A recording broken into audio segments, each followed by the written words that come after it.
আসসালামু সুপ্রিয় শিক্ষার্থীরা, অধ্যক্ষ মহোদয়ের পক্ষ থেকে এবং অর্থনীতি বিভাগের পক্ষ থেকে তোমাদেরকে অভিনন্দন।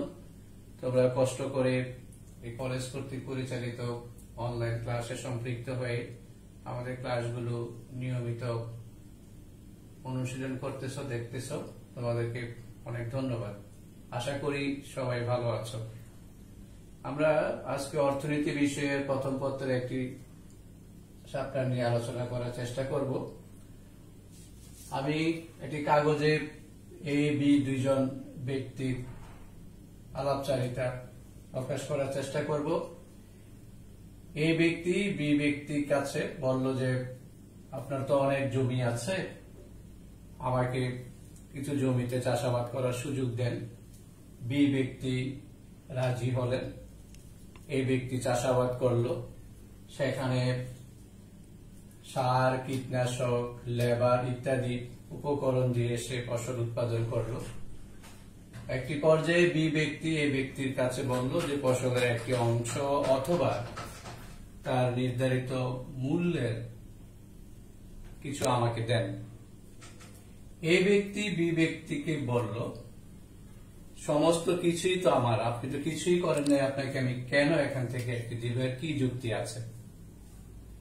বি ব্যক্তি উত্তরে বলল এখানে সমস্ত কিছুই আপনার, কিন্তু আমার জমি যে ব্যবহার করলেন এই জমির একটি উর্বরতা শক্তি সেখানে কাজে লেগেছে।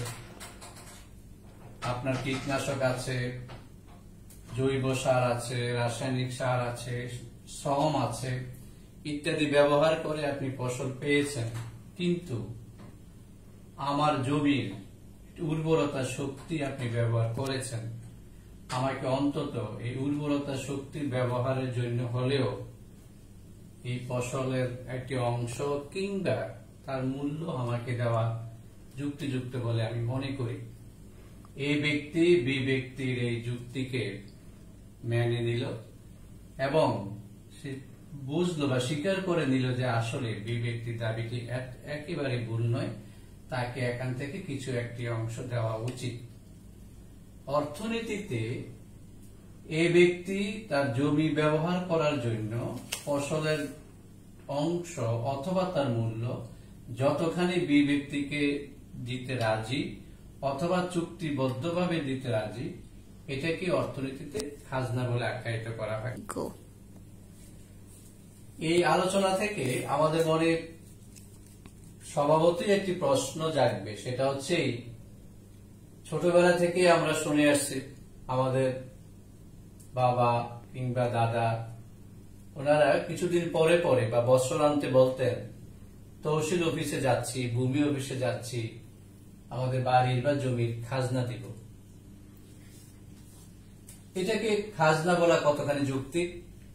আমাদের এই আলোচনা ছিল জমি ব্যবহার করে ব্যবহারকারী মালিককে উৎপাদনের কিছু অংশ দিবে, কিন্তু এই যে ছোটবেলা থেকে শুনে আসছি ভূমি অফিসে যাচ্ছে, তহসিল অফিসে যে খাজনা দিচ্ছে, এটার সাথে এই আলোচনার সাথে মিল আছে কিনা, ওটা খাজনা বলা যৌক্তিক কিনা? অর্থনীতির ভাষায় এটাকে খাজনা বলা যাবে না, ওইটাকে ভূমি কর বলতে হবে। যদিও এটা প্রচলিত হয়ে আসছে খাজনা দিতে যাচ্ছি, তহসিল অফিসে, ভূমি অফিসে খাজনা দেই, কিন্তু অর্থনীতির ভাষায় আমরা যা অতীতকাল থেকে দিয়ে আসতেছি, শুনে আসতেছি, এটাকে খাজনা বলা যাবে না, আমরা এটাকে ভূমি কর বলবো। আর খাজনা বলতে আমরা একবার সহজ ভাষায় শিখব, ভূমি বা জমি ব্যবহারকারী তার মালিককে উৎপাদিত ফসলের যে অংশ প্রদান করে থাকে। কি কারণে? সহজ ভাষায় আমরা আপাতত শিখব জমির উর্বরতা শক্তির জন্য। তারপরে বিভিন্ন অর্থনীতিবিদরা আরো কি কি বক্তব্য রেখেছেন আমরা পরবর্তীতে জানব। আপাতত একটি জ্ঞানমূলক প্রশ্ন আমরা এখান থেকে শিখতে পারি, সেটা হচ্ছে খাজনা কিসের জন্য দেওয়া হয়? জমির উর্বরতা শক্তি ব্যবহারের জন্য। এটা একটা জ্ঞানমূলক প্রশ্ন।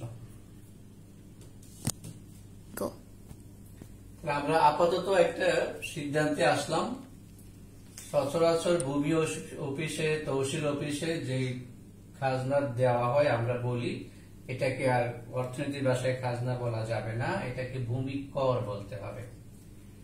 খাজনা উদ্ভব হয় কেন, উদ্ভবের কারণগুলো আমরা দেখব।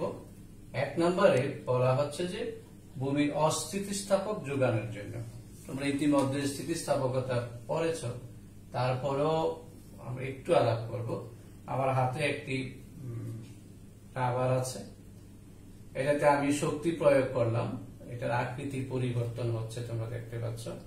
আমি শক্তির উর্ধ্ব করলে এটা আবার আগের জায়গায় চলে যায়, কিন্তু সাথে সাথে আমি একটা স্কেল নিলাম, এটাতে আমি শক্তি প্রয়োগ করতেছি, এটার আকৃতির পরিবর্তন হচ্ছে না। এই জন্য এই স্কেলটাকে আমি বলবো অস্থিতিস্থাপক। আর এই যে আমার হাতের রাবার ব্যান্ড ছিল, এটাকে আমি বলবো স্থিতিস্থাপক। শক্তি প্রয়োগ করলে এটা আকৃতির পরিবর্তন হচ্ছে, শক্তি উর্ধ্ব করলে আবার আগের জায়গায় চলে যাচ্ছে। ভূমিকে কেন অস্থিতিস্থাপক বলা হচ্ছে, সেটা হচ্ছে আমরা প্রত্যেকে শহরে হোক গ্রামে হোক যার যে বাড়িতে অবস্থান করি, আমরা ছোটবেলা থেকে দেখে আসব যে সেখানে আমার যদি 3 শতক জায়গা থাকে, এটা নতুন করে কিনলে আবার পরিমাণ বাড়বে, কিন্তু আমি এটাকে বাড়াতে পারবো না। এই জন্য বলা হয়ে থাকে যেহেতু এটা কোনোভাবেই আর বাড়ানো যায় না, আগের মতোই থাকে, আর স্কেলটাকে যেমন আমি আর বাড়াতে পারি না শক্তি প্রয়োগ করে অস্থিতিস্থাপক বলেছি, এই জন্য ভূমিকে অস্থিতিস্থাপক বলা হচ্ছে। দিন দিন যেহেতু মানুষের সংখ্যা বাড়তেছে, ভূমির চাহিদাও দিন দিন বাড়তেছে, আর যোগান যেহেতু বাড়ে না অস্থিতিস্থাপক, তাই কোন কোন অর্থনীতিবিদের মতে ভূমির এই বৈশিষ্ট্যের কারণেই ভূমির মালিককে খাজনা দিতে হয়, এটা একটা কারণ। দ্বিতীয় কারণ হচ্ছে, এটা রিকার্ডো ব্যাখ্যা দিয়েছেন, জমির উর্বরতার পার্থক্যের কারণেও খাজনার উদ্ভব হয়। কারো কারো মতে অবস্থানগত পার্থক্যের কারণে হয়। যেমন আমি যদি প্রত্যন্ত অঞ্চলে একটি উপজেলায় বসবাস করি, এখানকার 2 শতক জায়গার দাম যতখানি হবে, ঠিক গুলশান ধানমন্ডিতে এটা একই রকম মূল্য হবে না, যার কারণে কারো কারো মতে এই খাজনার উদ্ভব হয় অবস্থানগত পার্থক্যের কারণে। আমরা আর একটা বিষয় জানি, ভূমিতে ক্রমহ্রাসমান প্রান্তিক উৎপাদন বিধি কার্যকর থাকে, যার কারণে এই উৎপাদন বিধি কার্যকর থাকার কারণে তার উর্বরতা শক্তি বৃদ্ধি ইত্যাদির জন্য অনেক খরচ করতে হয়, উৎপাদন বাড়াতে হলে আরো ব্যয় বেশি হয়। এই সকল কারণেও খাজনার উদ্ভব হয়। এখন একটি প্রশ্ন আসে, সেটা হচ্ছে খাজনার পরিমাণ বা খাজনা কিভাবে নির্ধারিত হবে। এই খাজনা নির্ধারণ, এখানে প্রচলিত 2টি তত্ত্ব আছে। একটি হচ্ছে রিকার্ডোর খাজনা তত্ত্ব, অন্যটি হচ্ছে আধুনিক খাজনা তত্ত্ব। তাহলে এখান থেকে আমরা কি প্রশ্ন জানতে পারি, বা পরীক্ষাতে কি ধরনের প্রশ্ন শুধু এই 2টা তত্ত্ব দিয়ে আসতে পারে। একটা হচ্ছে, আমি জ্ঞানমূলক প্রশ্ন বললাম, খাজনা নির্ধারণের প্রচলিত তত্ত্ব কয়টি? আমরা শিখে ফেললাম 2টি, একবারে ছোট্ট একটা শব্দ দিয়ে এর উত্তর হয়ে যাবে। পরীক্ষায় প্রশ্ন আসতে পারে, খাজনা নির্ধারণের 2টি তত্ত্ব উল্লেখ করো। তখন আমাদেরকে এই কথাগুলো লিখতে হবে যে প্রচলিত তত্ত্ব 2টি, 1 রিকার্ডোর খাজনা তত্ত্ব, 2 আধুনিক খাজনা তত্ত্ব।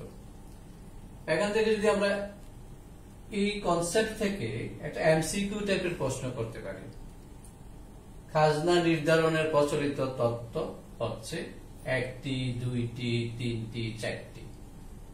তখন আমরা জানি তত্ত্ব আছে 2টি, আমরা সঠিক উত্তর 2। তাহলে শুধুমাত্র প্রচলিত তত্ত্ব কয়টি, এটা দিয়ে জ্ঞানমূলক প্রশ্ন হইতে পারে, আবার এমসিকিউ টাইপেরও এটা প্রশ্ন হইতে পারে। আমি আবারও বলি, খাজনা নির্ধারণের প্রচলিত তত্ত্ব কয়টি? উত্তর 2টি।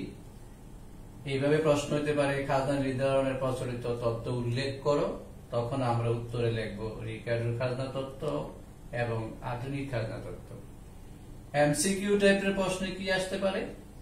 খাজনা নির্ধারণের তত্ত্ব হচ্ছে 1টি 2টি 3টি 4টি ক খ গ ঘ দিয়ে আমরা প্রশ্ন করলাম, তখন আমরা নিঃসন্দেহে এই 2টা পাবো। এবারে আমরা রিকার্ডোর খাজনা তত্ত্ব, এই 2টা তত্ত্বের মধ্যে একটা তত্ত্ব আজকে আলাপ করার চেষ্টা করব। এই রিকার্ডোর খাজনা তত্ত্ব। রিকার্ডো খাজনা নির্ধারণের ক্ষেত্রে উর্বরতার ভিত্তিতে ভূমিকে 3টা শ্রেণীতে বিভক্ত করেছেন। আমি একটা কথা বলছি এখানে, রিকার্ডো ভূমিকে উর্বরতার ভিত্তিতে 3টা শ্রেণীতে বিভক্ত করেছেন। এখান থেকে প্রশ্ন শিখে ফেলবো আমরা। রিকার্ডো ভূমিকে কিসের ভিত্তিতে ভাগ করেছেন? আমরা শিখে ফেললাম উর্বরতার ভিত্তিতে। এটা হচ্ছে একটি জ্ঞানমূলক প্রশ্ন। আমি আবারও বলি, রিকার্ডো কিসের ভিত্তিতে ভূমি বা জমিকে ভাগ করেছেন? উর্বরতার ভিত্তিতে। এর পরের প্রশ্ন, উনি কয়টা শ্রেণীতে বিভক্ত করেছেন? 3টা শ্রেণীতে। প্রথম শ্রেণী, দ্বিতীয় শ্রেণী, তৃতীয় শ্রেণী। খুব বেশি উর্বর প্রথম, আর একটু কম দ্বিতীয়, আর একটু কম তৃতীয়। তাহলে এখানে প্রশ্ন আমি আবারও বলি, কিসের ভিত্তিতে ভাগ করেছেন? উত্তর উর্বরতার ভিত্তিতে। কয়টা শ্রেণীতে ভাগ করেছেন? 3টা শ্রেণীতে। এবারে আমরা দেখব এই তত্ত্বটা ব্যাখ্যা করার জন্য এই ভূমি অক্ষে ভূমির পরিমাণ, লম্ব অক্ষে উৎপাদনের পরিমাণ, উর্বরতার ভিত্তিতে প্রথম দ্বিতীয় 3টি শ্রেণীতে বিভক্ত হয়েছে, যাকে এ বি সি দ্বারা নির্ধারিত করা হয়েছে। প্রথম দ্বিতীয় তৃতীয় এই 3 শ্রেণীর জমিতে একই রকম উৎপাদন ব্যয় বিবেচনা করি। মনে করি এখানে 300 টাকা ব্যয় করা হয়েছে, দ্বিতীয় শ্রেণীতে 300, তৃতীয় শ্রেণীতে 300 টাকা। আর এখানে আমরা বিভিন্ন অক্ষরের সাহায্যে আমরা দেখাচ্ছি। প্রথম শ্রেণীতে ও এ ই ডি, দ্বিতীয় শ্রেণীতে এ বি এফ ই অথবা এ ই এফ বি যেভাবে বলি। তৃতীয় শ্রেণীর জমিতে বি সি জি এফ অথবা বি এফ জি সি যেভাবেই বলি না কেন, তবে প্রত্যেক শ্রেণীর এই আয়তক্ষেত্রগুলো খরচ নির্ধারণের ক্ষেত্রে সমান বলে বিবেচনা করা হয়েছে। প্রথম শ্রেণীর জমিতে মোট উৎপাদনের পরিমাণ আমরা দেখাচ্ছি। এই ক্ষেত্র ও এ টি এইচ, দ্বিতীয় শ্রেণীতে এ বি কিউ পি, তৃতীয়টাতে বি সি জি এফ। প্রথম শ্রেণীতে মোট উৎপাদন, দ্বিতীয় শ্রেণীর মোট উৎপাদন, তৃতীয় শ্রেণীর জমির মোট উৎপাদন আমরা ইন্ডিকেট করলাম।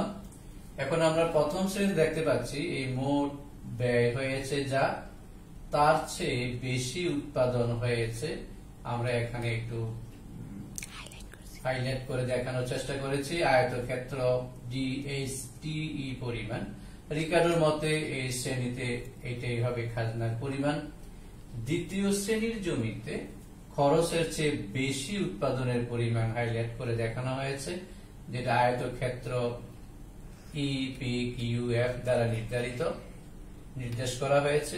তৃতীয় শ্রেণীর জমিতে আমরা দেখতে পাচ্ছি যতখানি খরচ হয়েছে তার চেয়ে বেশি উৎপাদন হয় নাই, অর্থাৎ এখানে খরচ যা হয়েছে আর উৎপাদনের পরিমাণ সমান, এখানে উদ্বৃত্ত নাই। এই জন্য রিকার্ডো এই জমিটাকে খাজনাবিহীন জমি হিসেবে আখ্যায়িত করেছেন, যেখানে খরচের চেয়ে বেশি আর উৎপাদন হয় নাই। তাহলে আমরা এই ক্ষেত্রে দেখলাম তৃতীয় শ্রেণীর জমিকেই উনি খাজনাবিহীন জমি বলেছেন, যেখানে মোট উৎপাদনের পরিমাণ এবং উৎপাদনের ব্যয় পরস্পর সমান। এই উদ্দীপকটা এরকম বিভিন্ন রকম অক্ষরের সাহায্যে না দিয়ে এখানে সংখ্যা আকারও দিতে পারে। যেমন এখানে আমি 300 300 300 লিখে দিলাম। মোট উৎপাদন এখানে 700 লিখলাম, এখানে 500 লিখলাম, এখানে 300 ঠিকই আছে। এখানে 300 ছিল, মোট বললাম 700, তাহলে 700 থেকে 300 বাদ দিলে 400 থাকবে। এই হচ্ছে খাজনার পরিমাণ। এখানে যদি আমি 500 বলি, এখানে 300 হয়, বাদ দিলে 200, আর এখানে নাই, বিয়োগ করলে যা থাকবে জিরো থাকবে, এই জন্য খাজনাবিহীন বলা হবে।